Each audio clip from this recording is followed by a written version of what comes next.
All right, you ready to get started? Yes. Okay, excellent. Excellent. So how many want more joy in their life? How many want more, less stress? More happiness? Peace? Yes. Oh, peace, yes, absolutely. So you're in the right place today. Because today we're going to talk about the Passion Test, which is based on this best-selling book. They call it the Passion Test, but I want to give you a clue right up front. There's no test, okay? So I don't want anyone stressing out over the fact that it's called the test. It's really a process. It's a process and a way of life. It's a way to change the way that you're thinking. It's kind of the power of positivity in your world. Anybody could use some more positivity in your world? Yeah, absolutely. Right? The whole world bombards us with negativity most of the time, doesn't it? So let's start by talking about what is passion. What does the word passion mean to you? Desire? Interest?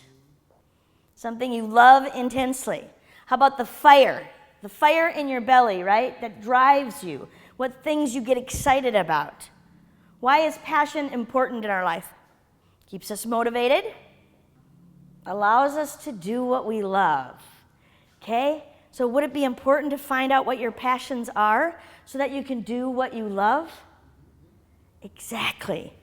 We say that passion is like breadcrumbs leading you on the path to your destiny. Passions are like breadcrumbs leading you on the path to your destiny. They're just clues. So let's talk about the word destiny for a minute. What does the word destiny mean to you?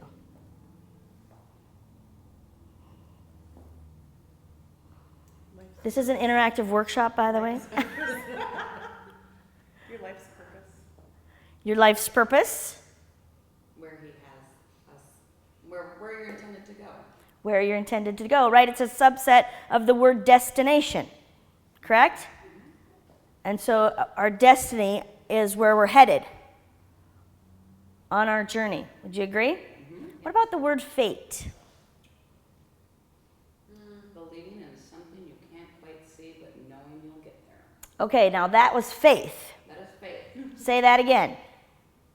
Believing in something that you can't quite see, but knowing and trusting you will get there. Believing in something you can't quite see, but knowing and believing that you will get there. Is that what you said? Love that. That's the definition of faith. And we're going to need faith in this process. Absolutely a piece of what we're doing here today. But the question I asked was fate, F-A-T-E. What does the word fate mean to you as compared to the word destiny? An unexpected experience. An unexpected experience. Interesting. I think more the idea that your life is laid out for you already and you have no control over where it goes. Right. I think people use the word fate as an excuse. As an excuse that says, this is my fate, I have no choice, I'm stuck in this, and there's nowhere for me to go, right? But the word destiny implies a choice. Now, I think you always have a choice. Like I said, I think they use the word fate as an excuse when they don't want to get out of stuck, right? Would you say that there's people in this world that are stuck? There are people in this world that are stuck, and this message helps people get out of stuck by going deep inside and looking at who we are and what we really love to do, and then following that, because that's what's most important. One of my favorite quotes from the book is, that which you love to do and what is God's will for you are one in the same thing. Gives me goosebumps. It was like this weight was lifted off my shoulders when I heard that. That which you love, that which you love to do and what is God's will for you are one and the same thing. That's all we're being asked of in this world, is to deliver what we were designed and built to be. The gifts that we carry inside of us is all that matters.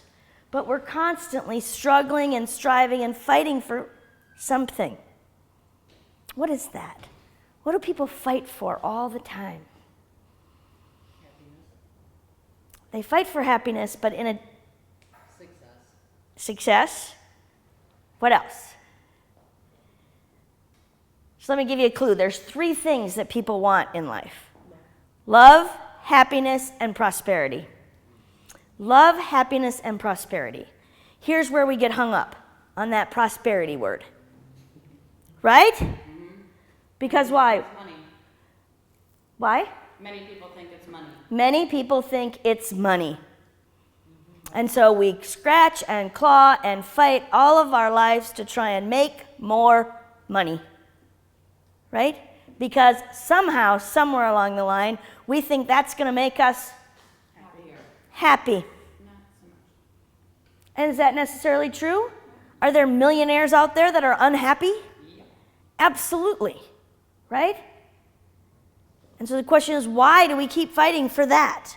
What I believe is that when you are living your passions, delivering your gifts, doing what you love to do, then the money that you need to fulfill that will follow you. Do we all need $1 million? No, we don't all need $1 million, right? There's lots of people that live without that. And the love and the happiness can be there. And prosperity is there without money, right? It can be there as well. All right. So, can I share my story with you? So, I believe that I grew up just doing what I was supposed to do, what I thought everyone else wanted me to do, not really looking at what I wanted to do. I remember when I was a junior in high school, I was filling out college application forms. I had them all spread over the kitchen floor, and my dad looked at me and he said, "What do you want to be when you grow up? I mean, it might help you fill out that college application and decide which college you want to go to if you knew what you were going to be, right?" And I went, "Well, I'm going to be a teacher like you, Dad." God bless him, he's no longer with us. He said, "Do something else." He raised a family of 7 children on a teacher's salary, and in his heart of hearts, he was saying to me, "I want more for you. I want it to be easier for you." I'm going to get choked up. You know, he didn't mean to send me on a different path, but he said, "You do something else." So I didn't go to school to be a teacher. I followed my boyfriend's father's footsteps instead. You know, but at that moment, I wanted to be a teacher just because my dad was a teacher and I didn't know anything else to think about, right? So anyway, I followed my boyfriend father's footsteps and I got into the hotel industry, which I absolutely enjoyed being in the hotel industry, but it wasn't the end all for me. When it was time to raise my kids, which of course I was supposed to, as a good Catholic girl, get married and have a family, right? So I did that, but that marriage failed. But I did have 2 beautiful children. I was supposed to go to college. I did that, you know, but I was sitting in my college class one time, and I had my boyfriend's father come and speak because he was very prevalent in the hospitality industry. He was the president of the Kaler Corporation out of Rochester, and he was teaching hotel school in Switzerland. And in that moment, in that classroom, I said, "You know what? I'm going to do what he's doing.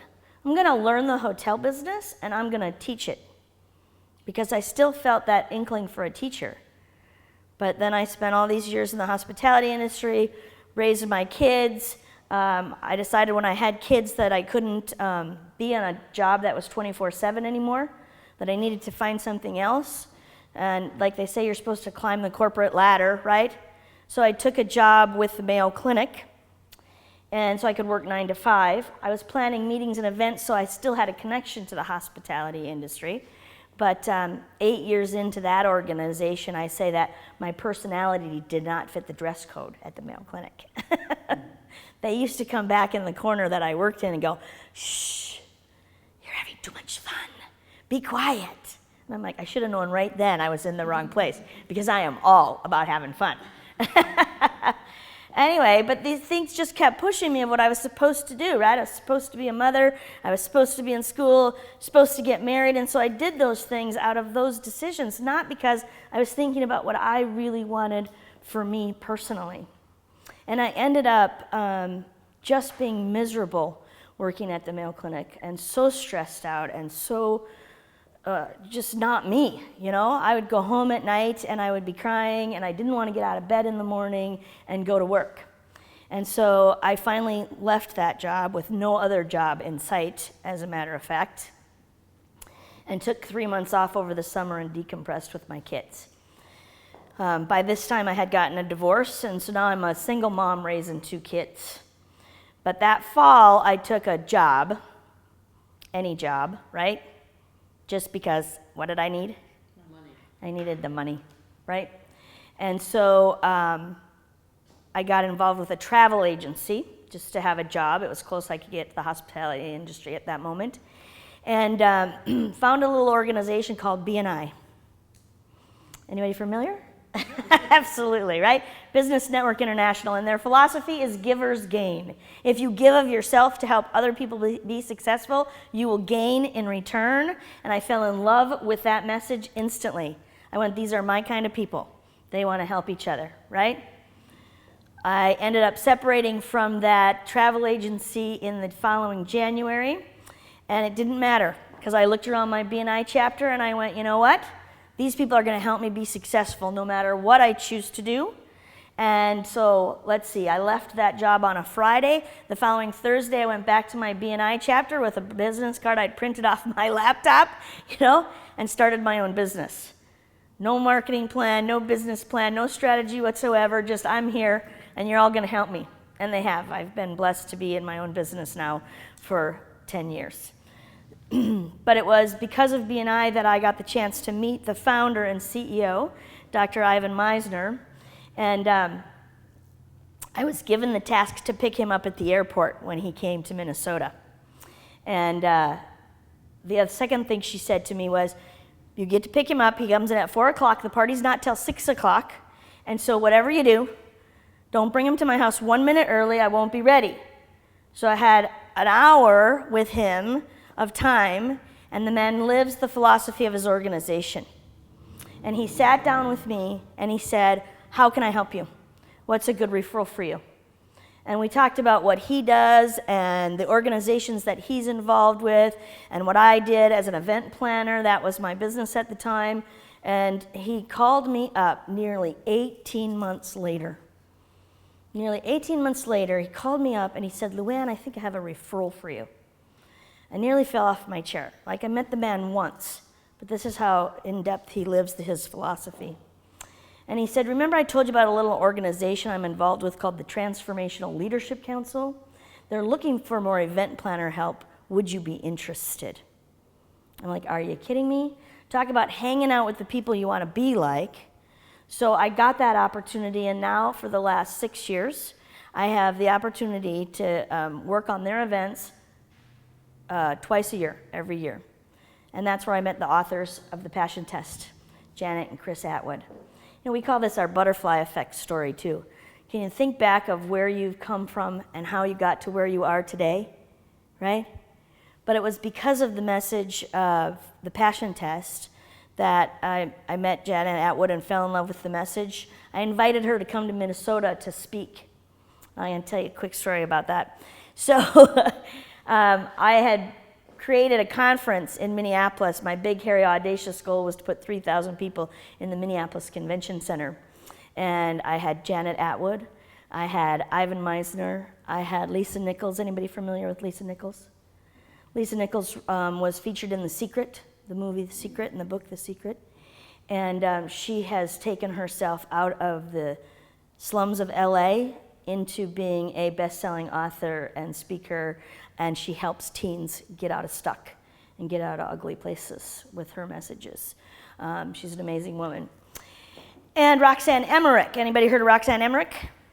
Roxanne wrote a book called Thank God It's Monday, and she teaches people about creating empowering workforces, that people want to come to work in your establishment on Mondays. She's from right here in Minnesota, and so I had all these 4 amazing speakers in this event, okay? And I was going to put 3,000 people in the Minneapolis Convention Center.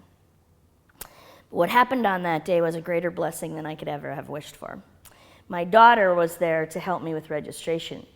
And at 16, she walked into the green room where Janet Atwood was sitting and preparing for her presentation, and she said, can I get you a cup of coffee or some water or anything? And Janet said, I need someone to practice on, sit down. So for all intents and purposes, my daughter got a 45-minute coaching session that day with Janet Atwood. And that was the blessing in that particular day. Janet asked Ashley to become a certified facilitator of the Passion Test. And I think Ashley just wanted to travel with Mom because the course was in Atlanta. But we went because I said, what a great bonding experience for mother and daughter to go to a program like that and truly go inside and find out about each other and ourselves, right? And so we went to the training for her. And I thought, if she doesn't do anything with it, it's just going to be about us getting, this experience. And what happened in that 4-day certification training is that I found my peace. I found peace of mind. I used to think, I grew up with this kind of statement, right? I'm going to give you a piece of my mind. And so I didn't really have a concept of what peace of mind meant until that weekend. And then I was totally at peace within myself. And, like the rest of the world had melted away. And I went, you know what? I want to feel like this every single day. I want to feel like this every day. And I went, I know what I need to do. I need to teach this message. Because when I teach a message, I live it, right? We teach what we want to learn. And then we live it more thoroughly every day. So that's what brought me before you. They're a very long story, but you had to hear the history. Is that I want to live in a state of peace of mind. How about you? Right? So I call the Passion Test family my tribe. I found my tribe. I like hanging out with people like that. So what's in it for you today? What's in it for you today? Maybe tell me what brought you here today. Just wanted to learn more about the Passion Test. Just wanted to learn more about it, right? A chance to focus Focus. and gain some clarity. Clarity is power. Clarity is power. Get some spark. I like it, right? And it's so true. Put the spark back in your life. So many people are living on this treadmill, right? Of going to work in the morning and living the same 8-hour day every day and going home at night and hitting the couch, and then they go back and do it again, right? Repetition. And they have no idea for what for, except for the almighty paycheck. There's so much more to life than the almighty paycheck. So today what we're going to do is we are going to find clarity, right, in what it is that you all love to do. We're going to get you to discover your top 5 passions and then give you tools and techniques and ways to stay on track with that and living those things, right? Because what would life be like if you could live your passions every single day? Fantastic. What would life be like if you could live your passions every single day? That exhilaration. Priceless. No money can give you that exhilaration. Right? We'd be living in joy, in bliss. Because we're just doing, and again, that's all that we've been asked to do. So I believe that our journey in life is not a journey to learn what's going on out here. It's a journey to learn what's going on in here. It's a journey into me and discovering me in every moment and every day and how I react to what all this is and what I do with it, right? You want to go on that journey? Because that's the fun journey, right? So here's the deal. We're all unique individuals, right? Every single one of us. No two of us are alike, right?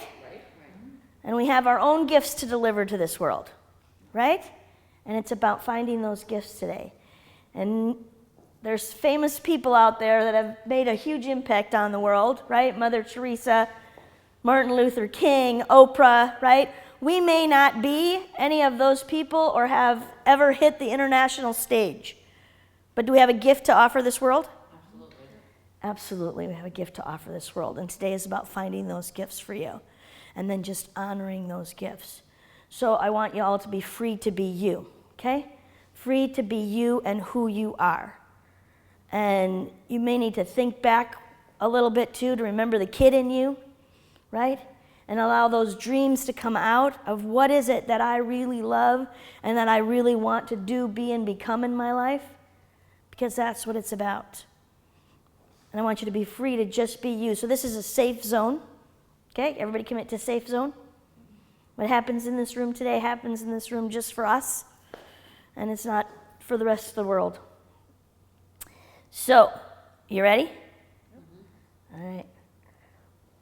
Why is the passion test important in our world? What we know is that only 20% of working Americans are living their passions. The other 80% are just going through the motions that we've already talked about. And our mission, our vision, is to turn that statistic around, is to help 80% of people live their passions, or better, right? What would our world look like if everyone was living their passions? What would our world look like if everyone was living their passions? I mean, think about it. It would impact our customer service, right? You know, when you go into an establishment, if people are happy about being there, right? Or if they're just miserable working that day in and day out and have no reason why. You know, there's another thing. They talk about the generations, right? Generation Y is up and coming generation. And I have decided that it's not the letter Y, it's the word why. It's the word why. They want to know why. Why am I doing this? Why am I going through these motions? What is the purpose? What is the meaning in the work that I'm doing?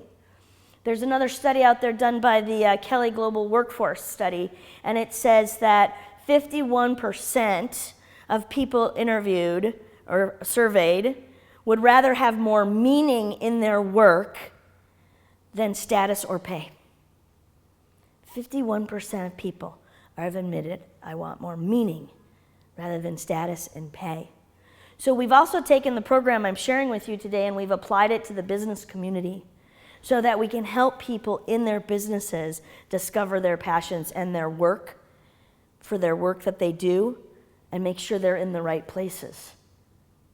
How's that going to impact, right? What a huge impact this can have. And what I have found so far in the businesses that I've worked with is that 95% of the time people are in the right place, in the right job, but they've just been taught to complain about it all the time instead of enjoy it, right? Because is it okay to go to work in the morning and go, yay, I'm so glad I'm here? No, people would look at you and go, are you crazy? You know, we should be doing that. You're right, Michelle. We should be doing that. But we're bombarded with negativity, right? In the media, in the news, everything's bombarding us with negativity, and then we're expected to find happiness on the other side, and we have no idea what to do with it, right? So when we help people in their places of businesses, in their place of work, discover that their gifts intuitively brought them there, intuitively brought us into that place of work, and then we show them that their gifts, they're living their gifts. They come to work for themselves, for the fulfillment of what is happening for them, rather than to get a paycheck from somebody else. And it totally shifts the dynamic of how the work environment is with that. So, sidebarred on that. So now I want to show you a little video to get you more and more into the space of thinking about if I could do whatever I wanted, what would it be? And Janet Atwood designed this program called the Passion Test, and she's going to share her story with you. And then we're going to talk more. I want you to take some notes while she's sharing her story about what messages you heard from that story. Okay? Let me ask you the question of the hour. How many of you have ever been in a job you couldn't stand, hated, failed at miserably, two hands? Yes, thank you, okay. Weren't making any money, thought, oh my God, if I don't get out of here, I'm and like thinking this is so not okay. Raise both hands, right? Yeah, anyone not? Almost, right? So I'm in this job. Actually, before I take the job that I'm so bad at, I'm in a job that I was good at. I was actually teaching meditation. I love spirituality. I've been meditating many years, many years, and I won't say how many years because that'll really be. I'm just having my 35th birthday next month. Okay, so anyway, I was teaching meditation, a local meditation center. I loved it. It was fun. It was really wonderful to hang out with spiritual people. There was one downside. Every day, I'd run across the street. I'd jump over a fence. I'd sneak into the local apartment pools. You know, they had the little shower at the local apartment for their pool shower. And I would take my shower because there was no shower or bathtub at the meditation center. And I also slept on the floor. So every day I'd sneak over, jump over this fence, run into this pool shower, take my shower, run back, and be enlightened, right? Of course, and give my enlightened lectures. Now, my friends heard this that were working in Silicon Valley, very close to where the meditation center was, and they said, we can do better than this for Janet Atwood. And they were coming to my lectures in their Jaguars, Porsches, Mercedes, right? I was going to their house for dinner, you know, my one meal a week. No, just kidding. And, you know, their beautiful houses up in the mountains. And they said, Janet, we've got a job. We've got one job open in our 13-people office. And you can make millions of dollars recruiting engineers. And what do you think I heard? Millions of dollars, right? Yeah, ching, ching, ching, ching. You could see these dollar bill signs in my eyes. You know, they were like bong, bong, bong, right? And I was thinking of all the things that I needed to buy, because I did. I had one red dress. I swear, they saw this one red dress a lot. I had one red dress, and I don't remember clothes very often, but this one red dress, because it was starting to, like, wear me. And I was thinking, okay, let's see, dresses, car, house. You know, I was checking it off in my mind. And they said, you'll be so good at this. You're like enthusiastic. You love people. You're excited. You know, you just have fun. You'll connect with them. This will be great. We know you're going to burn it up. And I'm thinking, I know I'm going to burn it up too. I'm so connectable, you know, and I'm such a nice person. Anyway, they had this bell every day that they rang, and they would run to the front of the class office. They would run to the front of the office, and they would ring this bell every time they got a job for an engineer. And this bell, bong, bong, bong, bong, all day long, for everyone, for a whole month straight while I was there. But guess who? Moi. Everyone. And they were making so much money, and I was making nothing. And I was sitting there, and after a while, you know that feeling when people expect you to be a certain way, and you expect you to be a certain way?